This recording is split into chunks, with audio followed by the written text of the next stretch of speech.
Hello, hello, hello. Very good evening. Is my voice audible?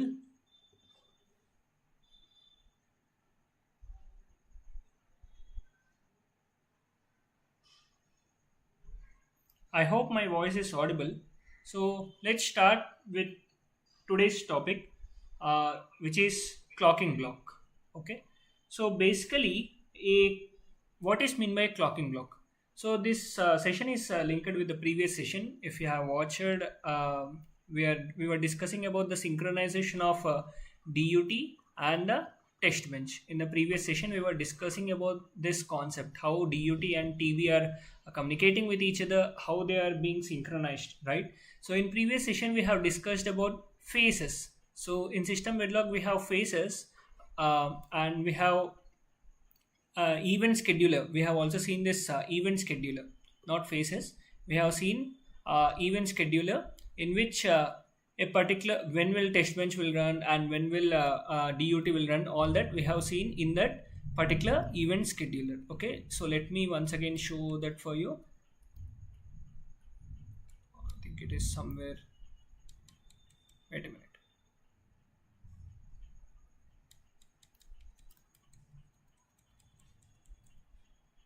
Yeah. So here we have discussed in previous session we have discussed this SV event scheduling where the DUT will be running in the observed region. Sorry, where the TB will be running in the observed region, whereas the DUT will be running in the active region. So this helps us to achieve the synchronization between the DUT and the TB and to avoid the race conditions that are occurring in the normal working when we are using Verilog, right? Now, we have discussed one problem. I have told you in previous session, right? Like we have one problem, and for that one problem, we have found out the solution, right? Now, what is the second problem is, let us say the DUT and the test bench are running with the same clock. Okay, so let us say the DUT and the test bench are sharing the same clock signal, right? So how it is known or how it is determined that at what age, at what particular age TB should sample? So at what particular age or what particular time TB should do the sampling, and at what particular age the TB should do driving. Sampling is nothing but collecting the values from the DUT, and driving is nothing but applying the values to the DUT. So at what particular age TB should sample the values, and at what particular age TB should drive the particular values. This and all we haven't discussed. Okay, so this is our second problem. Okay, what is our first problem? So how the TB is managing? Please wait a minute.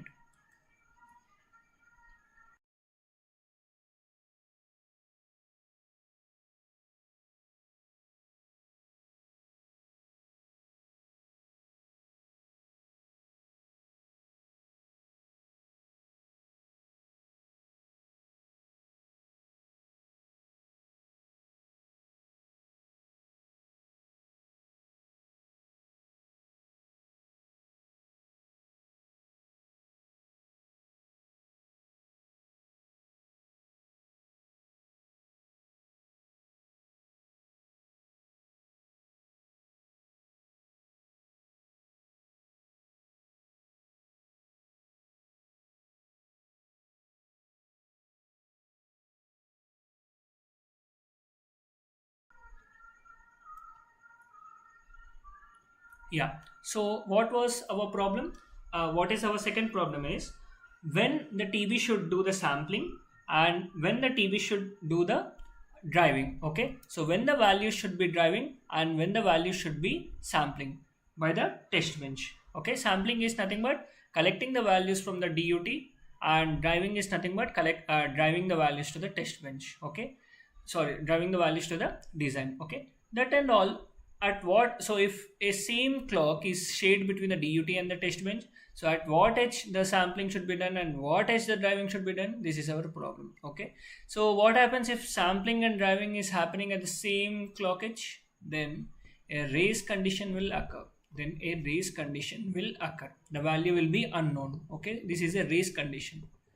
So to avoid this problem, for this problem, the solution is clocking block. Okay, so that we are going to see in this particular session. Okay, we are going to discuss about the clocking block, which is the solution for this particular problem. Okay, so need for synchronization. When writing test benches, signals need to be driven and sampled at specific times when relative to the clock cycle. Okay, so the signals needed to be driven and the sample at specific times related to the clock cycle. If the signals are sampled too early or driven too late, the test bench may misinterpret the DUT's behavior, leading to incorrect simulation results.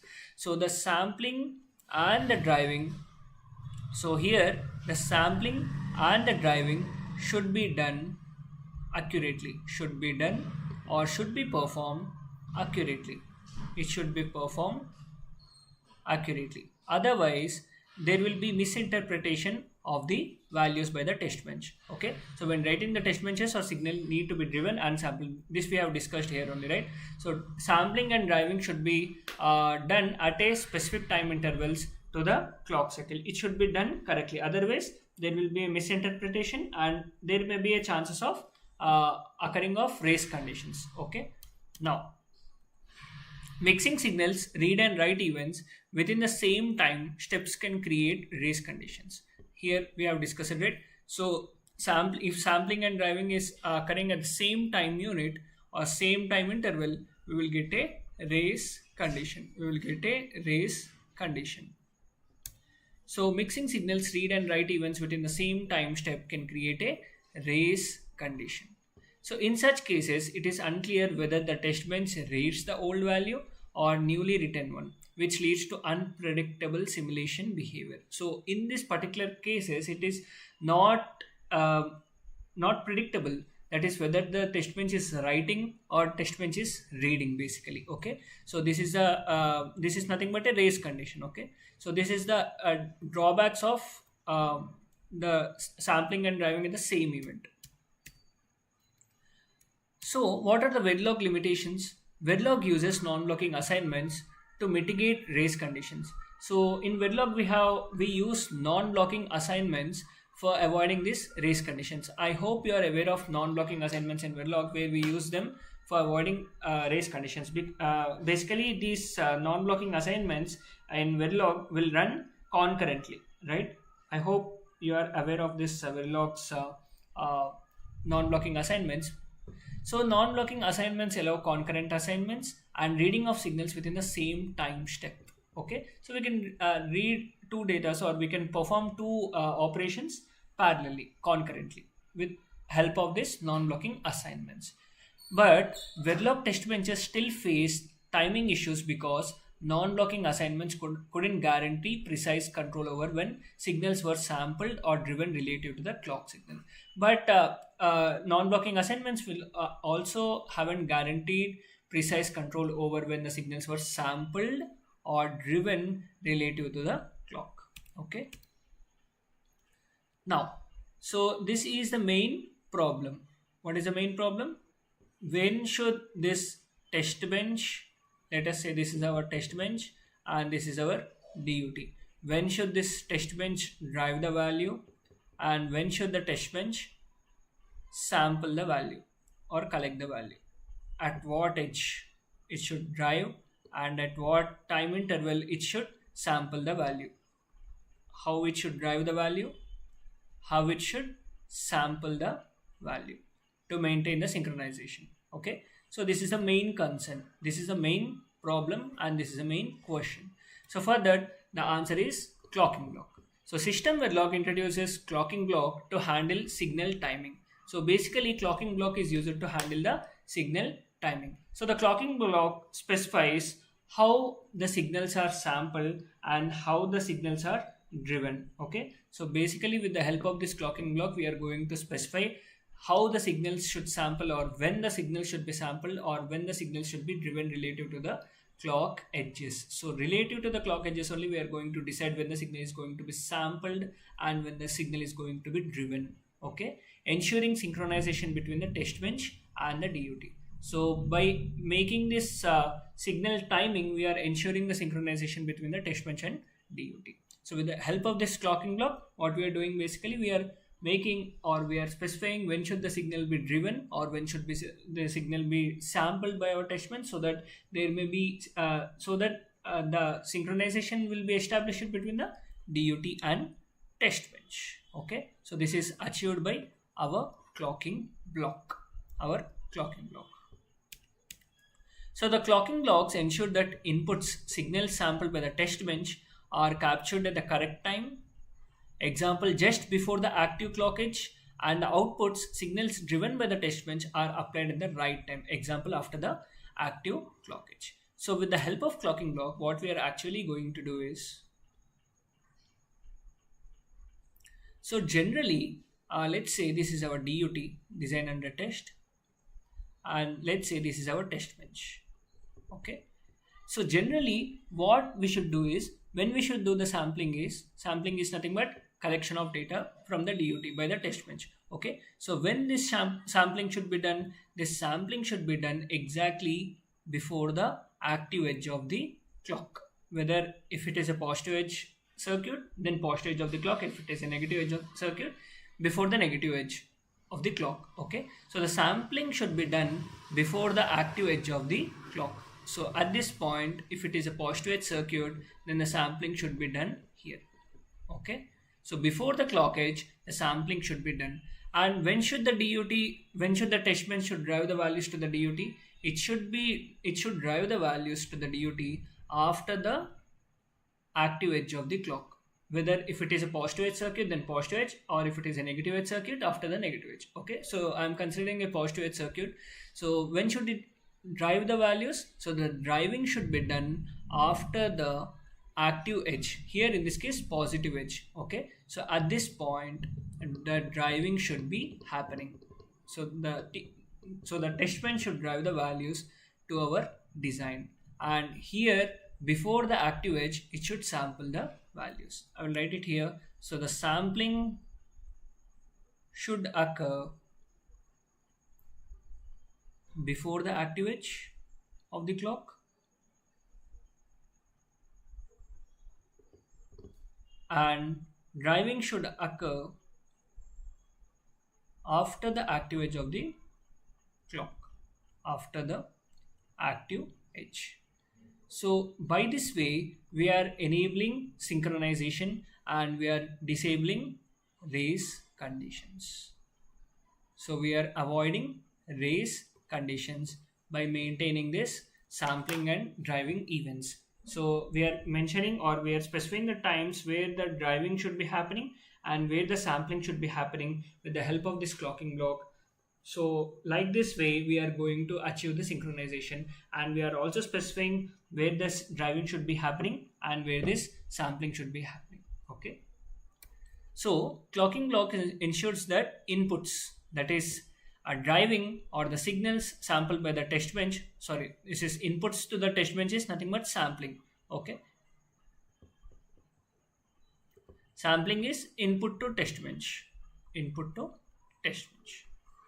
So input to test bench or signal sampled by the test bench are captured at the correct time, example just before the active clock edge, and outputs signals driven by the test bench are applied at the right time, that is after the active clock edge. So this is the basic rule we are going to follow for achieving synchronization, okay, with the help of this clocking block.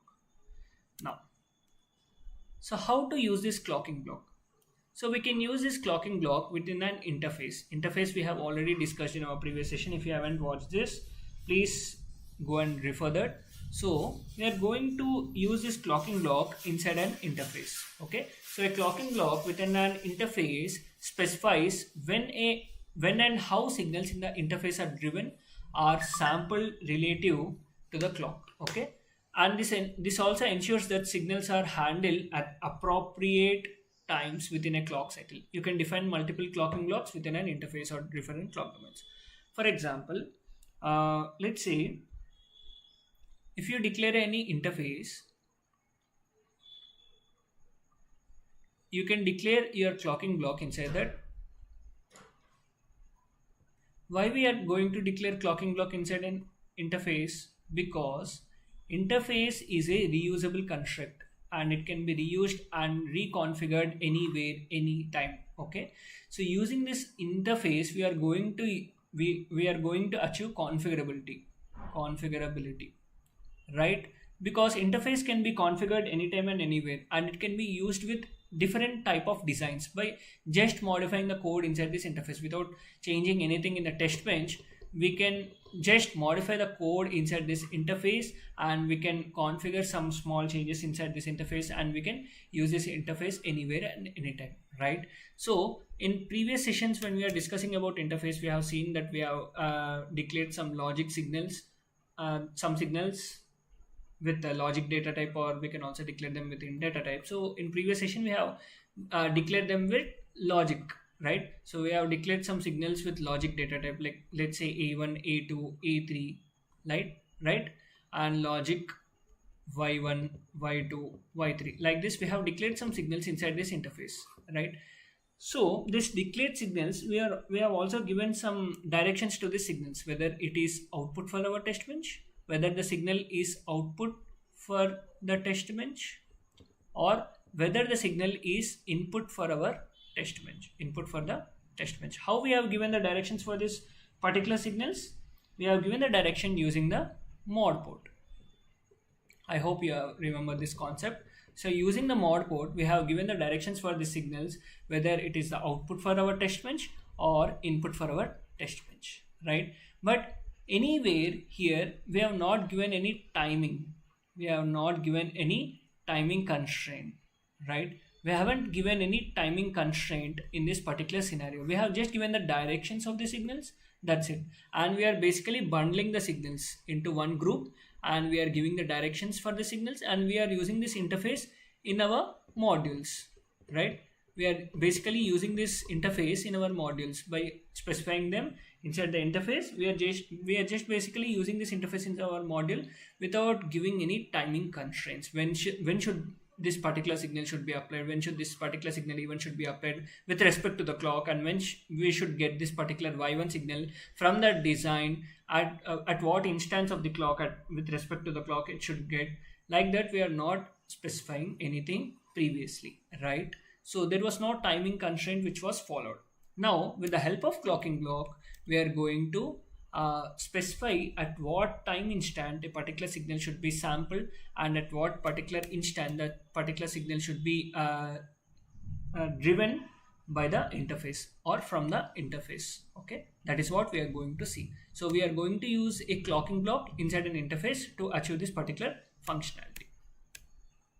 So a clocking block within an interface specifies when and how signals in the interface are driven or sampled relative to the clock. Okay, so with the help of clocking block, this is what we are discussing. I'm telling this only. Okay, so a clocking block within an interface specifies when and how signals in the interface are driven or sampled relative to the clock. We are going to specify when and how the signals are driven and sampled relative to the clock, and this ensures that signals are handled at the appropriate times within a clock cycle. So basically we are synchronizing the signals with the clock, and we can also define multiple clocking blocks within a interface for different clock domains. Okay, so we can have more than one clocking block inside an interface to specify different clock domains. For instance, if we have two clocks, then we can define two clocking blocks for each clock domain. Okay, for clock 1 we can create one clocking block, and for clock 2 we can also create another clocking block. Okay, like this we can create n number of clocking blocks for n different clock domains, right? And we can also specify the clock skew. So we can also introduce clock skew in the clocking block by specifying a small delay. So example 1 nanosecond, ensuring that signals are sampled just before the DUT drives them and outputs are applied during the same time step. This precise control eliminates the race condition between the sampling and driving. The condition we have seen, right? So the requirement we have seen in our previous slide, right? So this is achieved using the clock skew, which is specified inside this clocking block. Okay, that's what we are going to see now. So this is an example of a clocking block inside an interface. So interface name, and input argument for this interface is clock, we are expecting the clock as an input argument, so we have written input bit clock, and we have declared two signals which are grant and request of 2 bits, and one more is logic reset, and here we are going to declare a clocking block. So this clocking block is working at the positive edge of the clock. Okay, we can observe here in the interface only we are writing clocking block CB at the rate positive edge of the clock. Okay, remember this, in the interface only, in the clocking block we are writing the event. Okay, here only in the interface only we are specifying the event. Okay, do remember this, I will use this in the later steps. So in the clocking block only I am mentioning the event, at what event my signals are going to sample or driven. Okay, so you can also mention clocking. So the syntax for clocking block is clocking. So if you write clocking followed by the clocking block name, here the clocking block name is CB. And you can also mention, if your design is working at negative edge, you can also mention negative edge of the clock. Okay, so in a design, if there are two clocks, one is running at positive edge and one is running at negative edge, so you can define two clocking blocks. One is clocking CB underscore positive,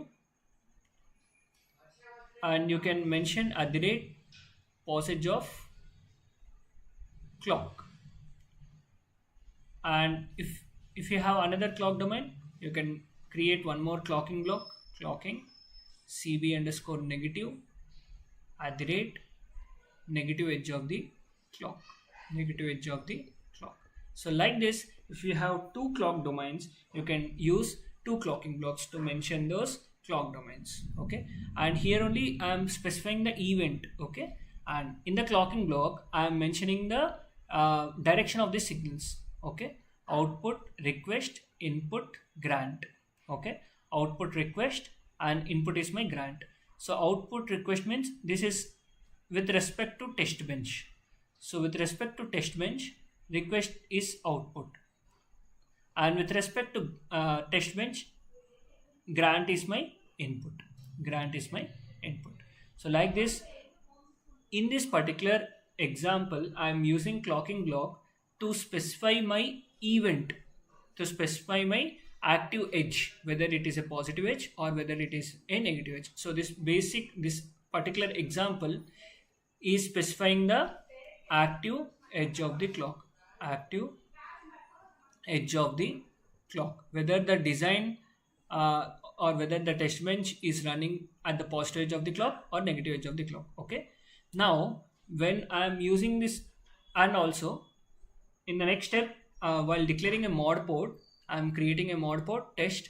So instead of writing all the signals, what I am writing is clocking CB. So I am writing the clocking block name. You can just write this clocking block name, clocking CB. Okay, you should write clocking followed by the clocking block name CB. You can there is no need to write all the signals, all the directions of the signals, because the direction of the signal is declared inside this clocking block only. So no need to explicitly write it in the mod port. No need. You can write just the clocking CB. And here, since the reset direction is not written inside this clocking block, so you will write it explicitly inside this mod port. I hope it is clear and it is understood, right? So since we have already declared the directions of the signals inside the clocking block, so there is no need to explicitly write the directions of the signals inside the mod port. So just we can simply write the clocking block name, clocking followed by clocking block name. And since the reset signal direction is not specified in the clocking block, so we are mentioning it in the mod port, right? And this mod port is being used by test. Okay, and next, the mod port which we are going to use for DUT, we are going to mention the directions. Okay, since this clocking block is only used by our test bench. Okay, this clocking block is only used by our test bench, so that's why here this is written. And for the mod port which is used by the DUT, here we mention the directions: input, request, reset, output, grant. So request, reset, grant, these directions are with respect to with respect to DUT. That is for the DUT. Let's say this is our DUT. For our DUT, request is our input, reset is our input, and grant is our output. I hope it is clear. So for the DUT, I'm writing a separate mod port for mentioning the directions. And for the test bench, you can observe, I will draw it here. So let us say this is our test bench. So let us say this is our test bench. For test bench, I am writing separate mod port and clocking block also.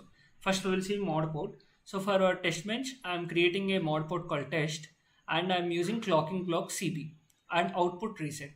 Since the input for our DUT is reset, reset is the input for DUT, and for TB it is our output.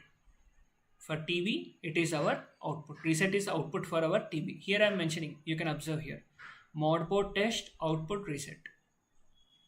It means reset is output with respect to test bench. And here I am mentioning input reset, that is reset is input for our DUT. I am mentioning explicitly, right? And here I am not mentioning explicitly all other signals. Why? Because I have already declared the clocking block for my TB. Okay, I have created a clocking block. Okay, but I am using this clocking block inside only my mod port which is created for my test, not for DUT. I am not using this clocking block inside for my DUT. I am using this clocking block only for my test.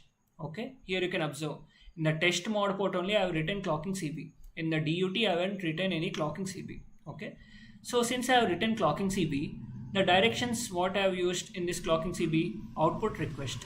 So request will be output for my TB, and grant, here in the clocking CB only I have written the direction of the grant, that is input. So the grant signal will be input for our test or TB. Okay, so like this I am mentioning the directions of my signals inside my clocking block itself, and I am using this clocking block inside my mod port. Okay, so like this I am mentioning my directions in my clocking block, and I'm using my clocking block inside my test mod port. Okay, if you want you can use this clocking block inside your DUT also. You can write one more clocking block. You can write clocking CB underscore DUT at the rate passage of clock. With respect to DUT, you have signals like request, which is input. So you can write input reset. And if you have one more signal, output grant, you can write it here. Output grant, you can write it here. And one more signal you have request. So you can write input request. Input request. You can mention the signals and you can write end clocking. And while using the mod port, instead of writing all these directions, all these signals explicitly, you can write, instead of this, clocking CB underscore DUT. So you can mention the clocking block. So like this, you are going to use your clocking block inside an interface, right? Now, what are all the advantages of this approach? So, if we use a clocking block, let's say if I am writing my test bench, okay, somewhere inside my code I want to write at the rate passage of clock, and somewhere I want at the rate passage of clock. I have like this, right? So this is my test bench code. Okay, let's say this is my test bench code, and I have somewhere written at the rate passage of clock and at the rate passage of clock, two timing events I have. Okay, so this test bench, if you want to reuse it with other design, that design is working at, and that design needs the stimulus to be applied at negative edge of the clock. Okay, so if you want to use this same test bench with other design, let's say design 2, for the design 2, that stimulus should be applied at negative edge. So the stimulus should be applied at negative edge of the clock. So if you want to use the same test bench for testing this design too, what you will do, you will go and you will edit this particular lines. Okay, but this is not advisable. Okay, so in system verilog we have clocking block. Now only we have discussed it. So if you declare any clocking block, okay, in the interface file only, what you can do is you can just simply modify this to neg gauge. That's it. Only at the one place you will modify it, and rest all is same. So here, instead of writing at the rate passage of clock, you can write at the rate the clocking block name cb dot you can write you can mention here at the rate cb dot interface. Okay, like this you can mention. That's it. So if the clocking block, in this clocking block, if it is a positive event declared, it will use a positive event, or if it is a negative event declared, it will use a negative event. That's it. Okay, instead of modifying everywhere inside this particular test bench code, if you write if you use a clocking block, you can simply reconfigure that particular code. Okay, so here that is written. So simplified signal handling, instead of writing at the rate passage of clock everywhere in the test bench, you can simply use at the rate myInterface.cb. Okay, sorry, we should use the interface name .cb. So here at the rate the interface you have declared dot the clocking block. Okay, just you can write, instead of at the rate passage of clock or at the rate negage of clock, you can use at the rate interface.cb. So which makes the code cleaner and easier to manage. Any changes to the clock expression like switching to a different clock edge only need to be made in the clocking block, not throughout the test bench. So this is the main advantage of this approach. And eliminating race conditions, this is also second advantage. By specifying exactly when the signals are sampled and driven, system verilog eliminates race conditions which are common in verilog due to ambiguity in signal assignment timings. So here we can actually specify the skew when the signal should be applied and when the signal should be sampled. That we will see in the next session. So in this particular example, we have only seen the event. Okay, at what particular event we are going to apply the signals, that only we have seen, but we haven't seen this how to apply at what event we should apply, at what skew we should apply these signals. We haven't seen. So okay, now only we will see. Okay, 1 minute. We have time, so we can see that. So how to mention when the signal should be driven and when the signal should be sampled. Okay, so basically in the interface file only, when we are declaring a clocking block, clocking CB, and we should specify the event when should the signal should be applied, let's say at positive edge of the clock. And when we are declaring the outputs and inputs, output is nothing but with respect to test bench, that is we are driving. Okay, so output you can specify #2 and any signal name, here in this case request, and input #1 grant. So like this you can specify. So #2 means this is output means driving. So the test bench is driving the signals. So after the clock edge, after the 2 units, we are going to drive our value. And #1 grant means sampling. Input means sampling, right? So before 1 time unit we are sampling the value. So like this we can specify the values, or we can specify the skew values when the signal should be when the signals can be sampled and when the signals can be driven using this particular clocking block. So this eliminates the race condition. So by specifying exactly when signals are sampled and driven, system verilog eliminates the race conditions which are common in verilog due to ambiguity in signal timing. And reusable test benches. Now only we have seen how to reuse this test bench using this clocking block. So if you need to change the clocking behavior, example from a positive to a negative edge, you just update the clocking block and test bench will automatically adapt to without further modifications. So yeah, so this is about clocking block in system verilog. So I hope this is clear and understood. But and yeah, so in next session we are going to see how to use this clocking block with the help of the coding. So if you're having any doubts or queries, you can simply just ping in the chat. I will try to answer that. Okay. So this is clocking block in system verilog. Yeah. Thank you for watching this video. Thank you.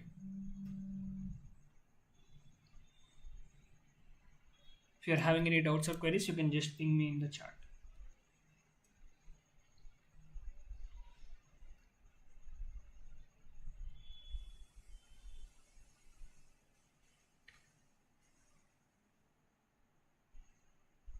Okay then. I hope everything is clear. So I'm going to end this stream, right? Yeah. Thank you.